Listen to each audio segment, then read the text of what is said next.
My jealous stepsister sabotaged my wedding guest list because her boyfriend wouldn't propose, but he exposed her at the altar with a shocking truth. I'm male, 28. My stepsister, Mindy, female 25, has always been a brat.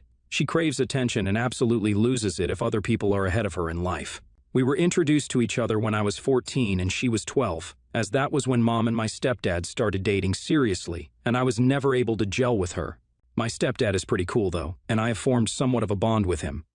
Honestly, my relationship with Mindy deteriorated terribly in high school, and I gave up on forming any connection with her because of one major incident. My best bud, Josh, used to often come over after classes and hang out with me, and for some reason this annoyed Mindy. She just didn't like seeing me enjoying myself, and in a very calculated way, she ended up dating Josh. My God, this dude was like whipped, but I knew the truth.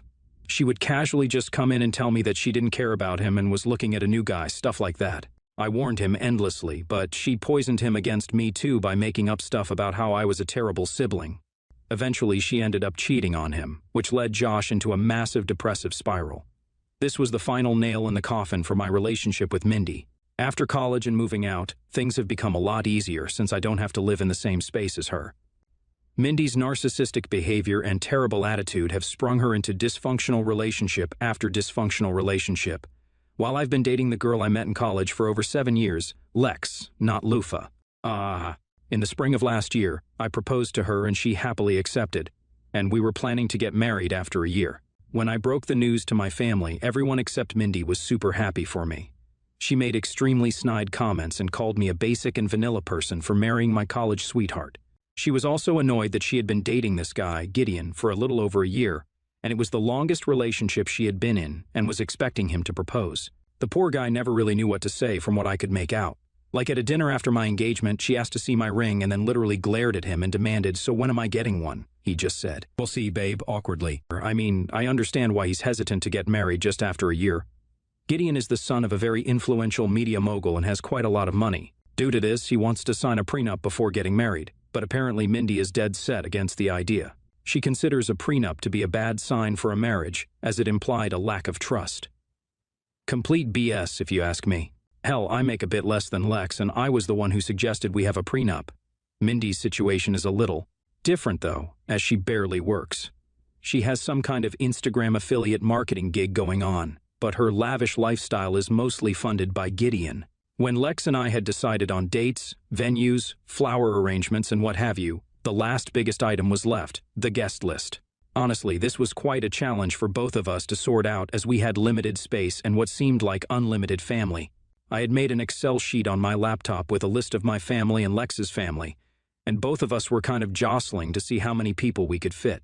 Since my close family was a bit larger than hers, I thought I deserved a little extra space, but she wanted it to be split 50-50.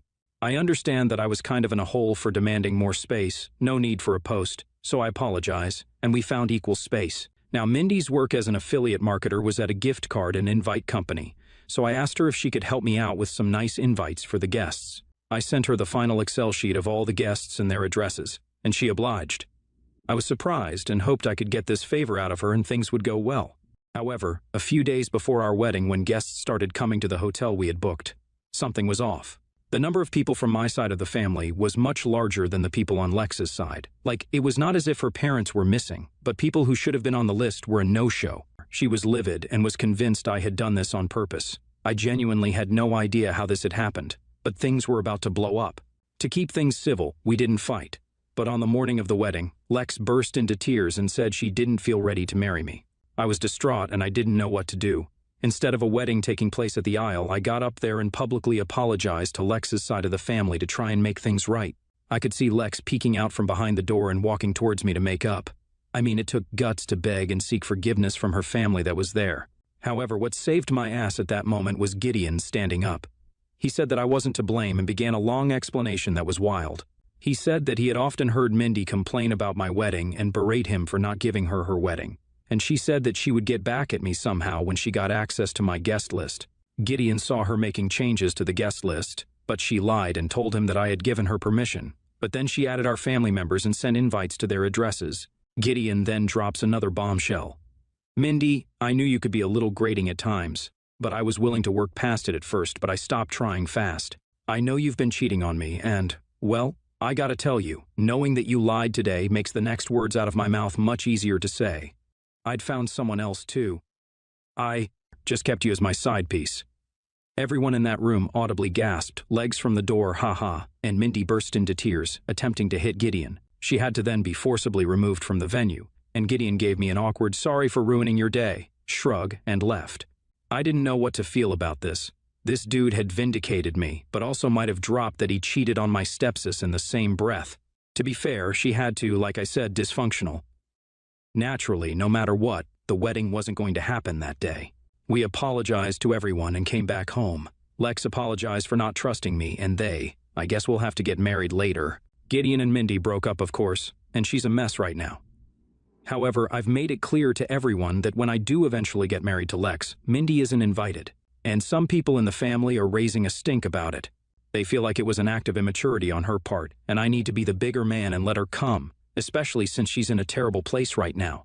Update 1. A month had passed since our almost wedding, and somehow the fight Lex and I had about the wedding guest list has been leaked. Both our families know about it now, but the response has been surprisingly positive.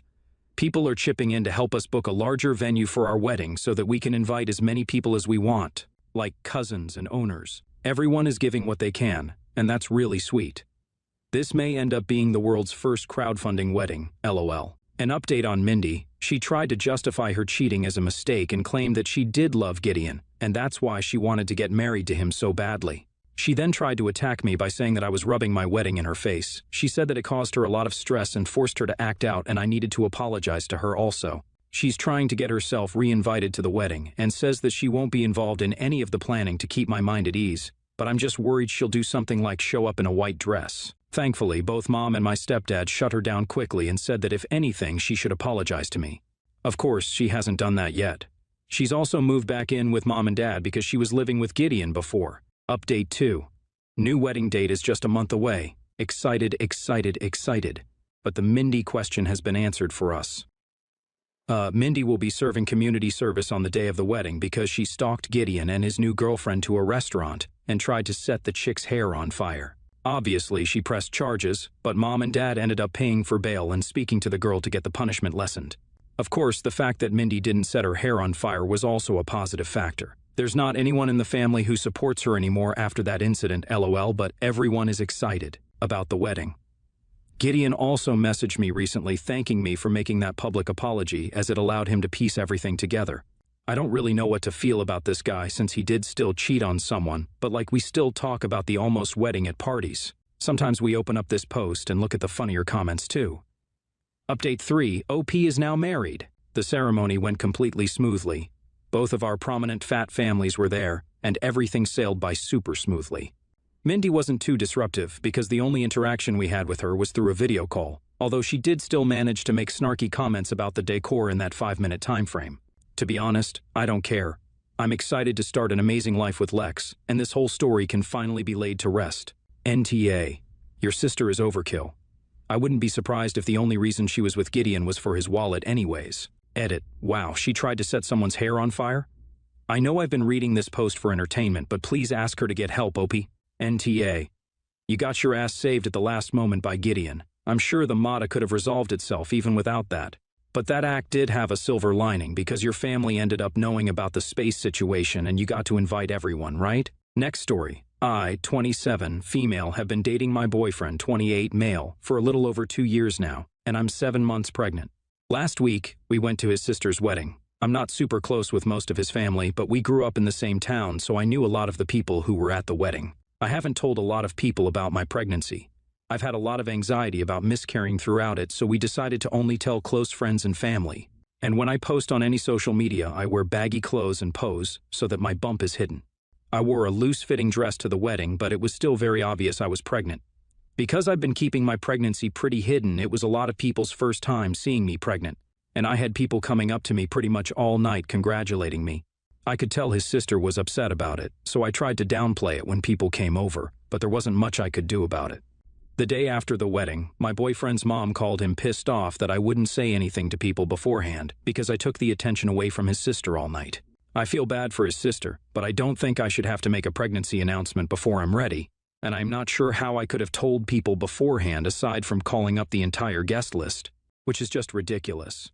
My boyfriend is on my side, but his mom's sister, and apparently a lot of his other family member, are upset with me. Aida? Edit to clarify, the bride knew. Everyone's immediate family knew about it, and close friends knew about it. My boyfriend and I grew up in the same town, went to the same high school, but didn't start dating or even really become friends until after we graduated college. A lot of the wedding guests knew us, but we hadn't seen them in years. Most of them do follow me on social media, though, because we all went to school together. The reason we didn't announce it on social media is because my boyfriend and I have a few thousand followers on Instagram combined, and there were maybe 100 people at this wedding who knew us enough to be shocked, but we weren't close enough to tell. I didn't think about posting beforehand, but even now, looking back, I wouldn't tell 2,000 plus people on social media just so the 100 that this wedding would know specifically. My boyfriend and I live far enough away from our hometown where running into people and them seeing me pregnant is an issue.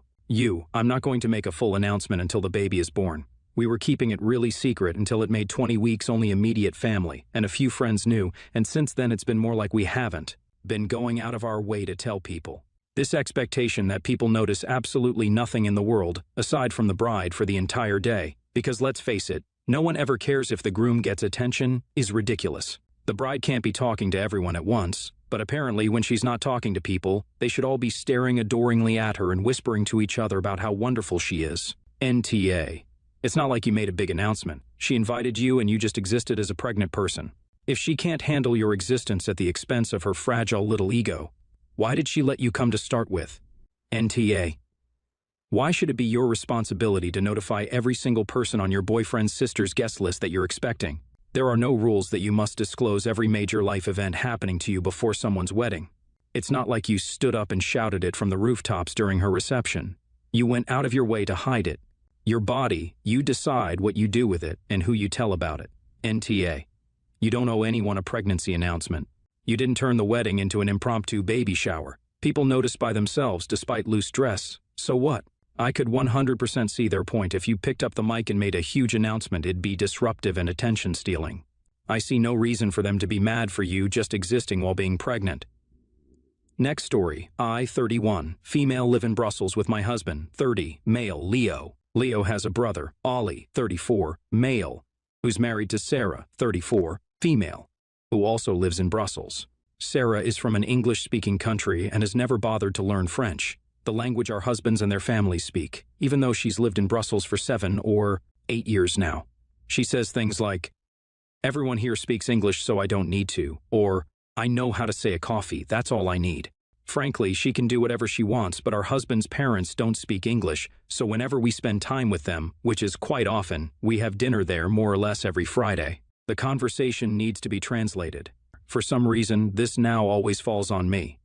I'm also from an Anglophone country, but my dad is French. I didn't mind at first, but she's lived here 8 years. She's married to a Belgian man, and she's never bothered to learn so that she can speak to his parents directly. I find it annoying that it always falls on me if her husband isn't there because the rest of the siblings, they have another brother and another sister. Find it irritating that she's never made an effort and just don't bother translating anymore. Last week I was trying to speak to my mother-in-law about something quite personal. My husband and I are trying for children and it's been hard, and Sarah kept asking me to translate for her. It was really starting to annoy me, especially as it was a sensitive conversation and translating it was quite painful. So when we left, I told her that I wasn't going to be the go-between for her anymore. I told her that she lives here and that if she wants to speak to his family, she's going to have to put in some effort to learn the language. Edit. Sorry, I forgot to add, after this happened, she was apparently in tears with her husband that night, and now both of them are upset with me. They're refusing to come to any more family dinners unless I apologize. AITA, NTA, but I feel like you have to effortlessly try to not pick anything up in 7 years. I had this employee once who didn't speak a word of English. He spoke Serbian, I think, or whatever that language is called. No one in the workplace spoke a word of his language either. How he got hired isn't really relevant here. Within a month, we learned to communicate efficiently without knowing each other's language, and within 6 months, we could have small, simple conversations. I know it's weird to think of communication without words being a thing, but we rely so much on language, but it's absolutely a thing, and it doesn't take that long to grow a communication system between two people. So when I say she had to put in the effort to not communicate with the family, I mean it that, or she's neurodivergent and can absolutely not pick up on any non-language cues. I think she needs to bring along her own translator so the family can enjoy their personal family time together. Time to announce to all the need to know that translating is over. It takes away from your own enjoyment, and I don't think that everybody should stop and pause speaking until she is caught up with conversations NTA their loss. If a no-show to dinners can apologize as in sorry, but will not be taking on that task anymore. It is a task-acre job, NTA. It's not as if she just moved to a foreign place with a different language, but she has been there for more than 7 years. That's enough time to at least know the basics and hold a conversation. I understand how frustrating it is to translate everything to someone who does not know the language even though they've been living in that place for years.